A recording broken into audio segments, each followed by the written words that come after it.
Potter and the Goblet of Fire was released in 2005 and was directed by Mike Newell. And in this movie, things are changing as we get a new Defense Against the Dark Arts teacher, harder classes, and the Tri-Wizard Tournament. And after Harry finds that his name has been chosen for the tournament, he must find a way to survive it and also discover what sinister plot is being planned at Hogwarts. Oh boy, I've been dreading watching this one because I do love this movie, I do, but rereading the book after all these years, I find that there are a lot of problems with this movie that I didn't have before. Because, give some context, I really watched the movies before I read the book, so I kind of liked the fourth movie. Everybody was hating on it. I was like, I don't get it. What was so bad about the movie? But then I read the book and I was like, oh, that's why people don't like this movie. But here's the thing. I will say, I am still a defender of this movie. I am, and you're going to find this in my review, but you'll find that I also have a lot of problems with it. So let's get into it. But before I tear this movie a new one, let's talk about the positives. And there actually are a lot of them. I think the biggest one is the set design. I love the setting and the look of this movie. The Yule Ball is gorgeous. I love the look of the Tri-Wizard Cup, the whole blue flame that comes out of it. Like, every scene, there's just this beautiful sense of color in this, but there's also that sense of dread in the background. You see the sky is getting darker. With every Harry Potter intro, you see it getting darker and darker to show that, evil and there's something sinister coming every year. So I love that. This is the first movie to truly show it moving from like a childhood adventure to a young adult aspect of adventure, which I really liked. This is the turning point of the Harry Potter franchise, but you still see the transition from beginning to end, how it starts off as a normal Harry Potter movie and at the end it turns into something more adult and more sinister. I really think the acting up until this point was the best it's ever been, because this is a very relatable stage for everybody. Everybody's gone through puberty, everybody is freaking out about like, who do you like? You gotta ask somebody out. You gotta go through normal human stuff. They never really understood Muggle stuff, but this is something that Muggles and wizards relate to. Relationships and trying to find out where you fit in with society. Are you cool? Are you not cool? What should you wear? Where do you truly fit in with the world? I really like this movie because everybody went through this phase. Some people are still going through it. I know I still am going through it. Even though I'm past high school, I still try to figure out where I really set in with people. So this is such a great movie from a relatability standpoint. I will say the third task of the tournament is very problematic, and I'll get to that in a little bit. But I will say, for the most part, I do like the way the tournament is planned out, especially the first two tasks. I think the first task is pretty cool. You get to see Harry fight the dragon. I thought the effects were pretty good for the dragon. And of course, Harry on his broom going around Hogwarts. I thought that was nice for them to completely escape, where they were doing. I thought it was a nice way to show that, they have their own spin on it. And I thought the second task was done very well. From when I read the book, I was like, yeah, this is exactly how I would imagine it is how it was done in the movie. But yes, the third task was not great. But for the first two tasks, I thought they did pretty well. I really believe the characters are the best that this series has ever been. Even going from the other movies and the other books, I really do think the fourth book had the best cast of characters. Barty Crouch Jr., Mad-Eye Moody, Madame Maxine, Fleur Delacour, Victor Crumb, Cedric Diggory. I think I said Cedric Diggory twice, or maybe Mad-Eye Moody twice. Doesn't matter. All those characters are so good, I'll say their names twice. But they are easily the best cast of characters because they all have their own backstories. They all bring something new to the table. And they're all really important to the story. And I'll get to the negatives. They're not used as well in the movie as they are in the book, but I do love this cast of characters, and I like how they're used more in the story as the books go on. Not in the movies, unfortunately, but in the books they are used very well. So if you like these characters and you want to see more of them, definitely read the books. I did say that the acting was the best at this point, but I do think that the best character and easily the person who steals the show is Brendan Gleeson as Mad-Eye Moody. Seriously, one of the best characters I've ever seen. I love Mad-Eye Moody. He was truly brought to life by Gleeson. He is so funny, he's so terrifying, intimidating, but there's something lovable about him. It just breaks your heart about the twist at the end. And look, if you haven't seen this movie was released in 2005. If you haven't seen it, I mean, come on, what are you doing? But yes, the twist at the end that it's not actually Mad-Eye Moody, that was heartbreaking for everybody, especially for me when I watched it in the theaters because it turned out to be Barty Crouch Jr. That was insane to me. I thought this was like, when I'm watching it as a kid, this was my sixth sense. I was like, what the heck? It's not Mad-Eye Moody. But of course, as an adult, when you watch it, it is so obvious that it is not Mad-Eye Moody. It makes me look back like, how dumb was I as a kid that I thought this was the greatest twist of all time. But I still think the twist itself was done very well, and it helps that Brendan Gleeson gave such an important performance. And now it's time for the negatives. And honestly, all the negatives I have are the details that they leave out from the book. So this is a long list, so Yeah, let's get to it. Okay, the big one. The third task. What was that? Seriously. I mean, did they run out of budget? Like, I don't know what was going on. I mean, in the book, you got spiders, you got a lion with like a woman's head, you got blast-ended scroots, you have so many interesting things, but instead, in this third task, they have moving branches. Come on, what are you doing, Goblet of Fire? I don't know what they were thinking, because they were going, like, each task was building and we got better and better, and then that third task, like, okay, you got spiders, blast-ended scroots, you gotta solve a riddle to pass a certain path.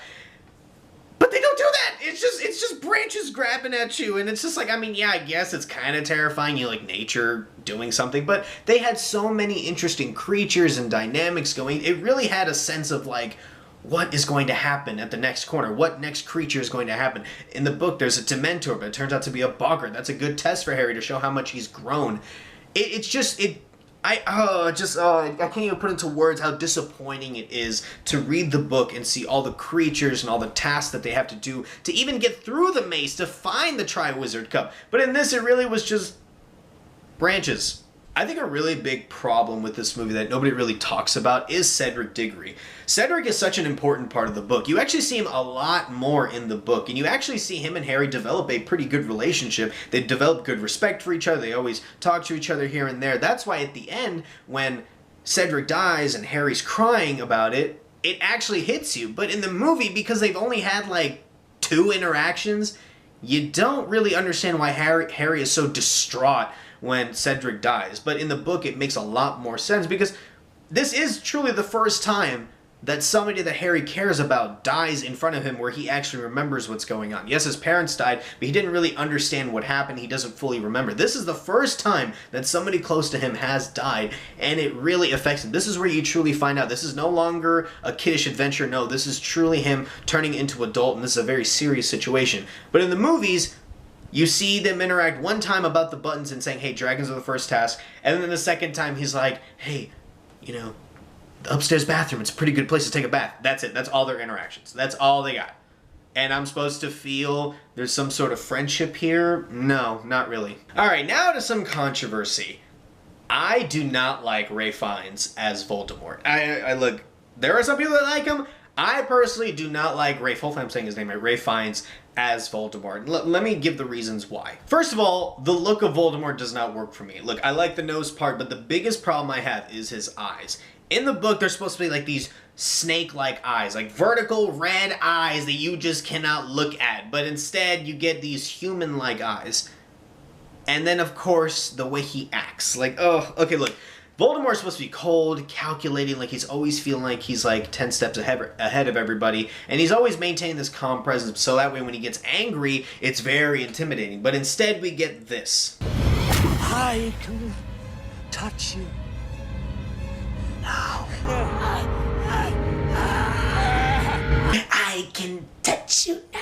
Why don't people read the source material? It is so annoying. Don't get me wrong. I know you want to take liberties. I know you want to do something different. But sometimes, if it ain't broke, don't fix it. What are they doing? And he just got even more animated as the movies went on. It started to become unbearable for me to watch Ralph Fiennes as Voldemort. I feel bad because he is a top tier actor. He is a way better actor than I could ever dream to be. But in my opinion, he did not work for this movie at all. Another big one is Dobby not being in the film at all. How dare you? How dare you take out our favorite house elf in the Goblet of Fire? He plays a really big part in this. I mean, he does all the cute stuff where he collects all the hats and the socks and he's wearing them all the time. It's such an adorable look. Then, of course, he gives the gillyweed to Harry. Not Neville Longbottom. It is Mad-Eye Moody who suggests to Dobby, go give gillyweed to Harry. And guess what? He does it. It's so important that Dobby will truly do anything for Harry. It's nice showing him doing that, so that way at the end, and Deathly Hallows, which we'll get to eventually. I'm not happy about it, but eventually that happens what happens, but we'll get to that right now. We're in this movie. But yes, Dobby was such an important part of this book, and I really, really hate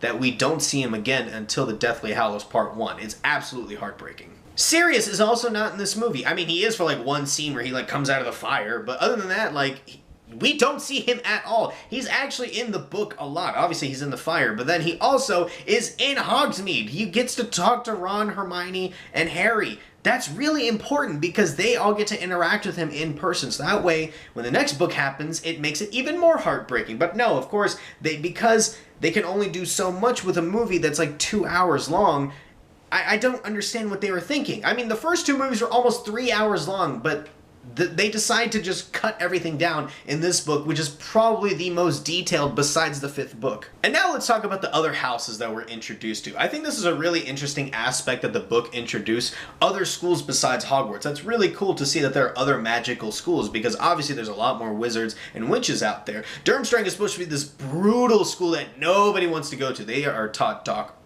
arts, and of course Igor Kakarov is a lunatic. You know, you definitely don't want him as your headmaster, and of course Crumb is a very interesting dynamic character. But instead, the Durmstrang we get is this.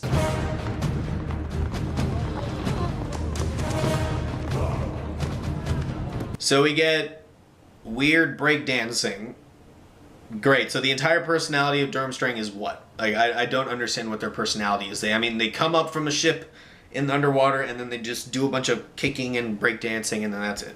That's not great character development. You'll find that, again, like I've said in my past reviews, they just put everything on our big three and really let the other characters down because they were not as fleshed out as the big three are, and that really hurts the quality of these movies as it goes on. Now, another big character in this book and in the movie is Barty Crouch Jr. Now, in the book, he's given off as a more sympathetic character. When he's taken away to Azkaban, he's crying. He's like, "Father, don't let them take me." He's like crying. He's crying his guts out to his father, saying, "Don't let them take me. Don't take me to the Dementors."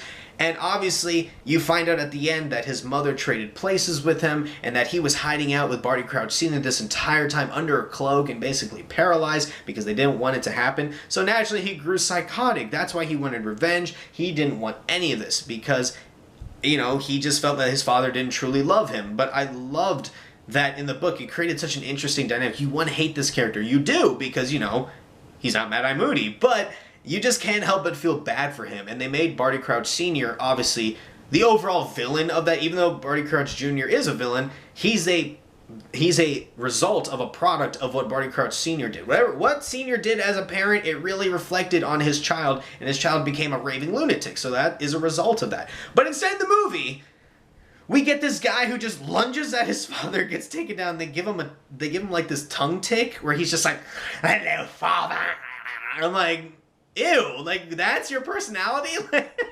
And like it's so obvious that it's him because in the forest when Mad-Eye Moody and Barty Crouch Sr. are together, he slightly does it because the Polyjuice potion is wearing off. And you see Barty Crouch Sr. go up to him, he's like, he like walks away all distraught. It's like, okay, that's gonna come into play later. And then of course when you see the flashback when he's being taken, he's like, "Hello, father." It's like, okay, it's obvious that Barty Crouch Jr. is Mad-Eye Moody with Polyjuice potion. They couldn't have made it more obvious. But in the book, it's not obvious. It's actually a really good twist. It's really well done. Nobody saw that coming. But in the movie, it couldn't have been more obvious. Like seriously, Barty Crouch Sr. is supposed to be like the most despicable character in the book probably. But instead, they made him like just this normal old dude. Like, I don't even know why he's in the movie to begin with. Besides Barty Crouch Jr., he really makes no sense. He really does not need to be in the movie. He's supposed to be awful to Harry in the book. He's awful to his house elf. He's awful to everybody. But in the movie, they made him just this generic old dude who just happens to have a terrible son and gets killed in the forest. That's not how that's supposed to work. A really big part of the book is where he actually goes missing for weeks and nobody knows where he is, and then Harry and Crumb end up talking near the Forbidden Forest, and you see Barty Crouch Sr. walk out, and he's like bloodied, and he's messed up, and he's so out of it, he's like, "I need to talk to Dumbledore, blah, blah, blah, blah," but then of course he dies. It's such an interesting, like, what is going on? Who is behind this? What's the twist going to happen? But in the movie, he's just like dead in the forest just like this. And then nobody brings him up. Nobody talks about Barty Crouch Sr. after that. They just show him off screen getting killed, and you just see his body there, and then nobody talks about it. Nobody goes, "Hey, where's Barty Crouch Sr.? Where is that guy?" And they never talk about, "Oh, we found his body." Never. I just assume he's left there to rot forever in the Forbidden Forest. What is this movie doing? Also, I feel bad, but this is Michael Gambon's performance as Dumbledore probably at its worst. I mean, look, I know everybody likes to meme the "did you put your name in the Goblet of Fire" thing, but that really is an important part just to show how different these Dumbledores are. Not just the first two, live action actors. I'm talking about the book. Book Dumbledore is very calm. He is so calm. It's like this. He's like this reliable wall where like nothing can faze him. So that way when he does get angry at Harry or anybody, it really freaks you out. In the book, it talks about how when he's about to be attacked by Barty Crouch Jr. and Dumbledore comes through and you see him angry, like, where's Mad-Eye Moody? Harry talks about how he's never seen Dumbledore like this before. He's never seen him so angry. It intimidated him. It freaked him out. But because Dumbledore is always running around, going, is he in this room? Did you put your name in the Goblet of Fire? Attention! Like all that stuff where he's like putting the mic to his throat and he's like shouting at everybody. It's like, when he gets angry, it's like, yeah, that's Dumbledore. He gets angry. When that's not really how it's supposed to be. It's supposed to be a very powerful moment. But instead, because he's always yelling all the time, you don't really care. I think the aspect of this movie that I'm most disappointed by is the ending. Like, I think the ending of the book is one of the most emotional endings to any book in the Harry Potter series. I really believe that because when Harry brings back Cedric, he's just shell-shocked. He just doesn't understand what's going on. It's like he's just phased. He doesn't know what's going on.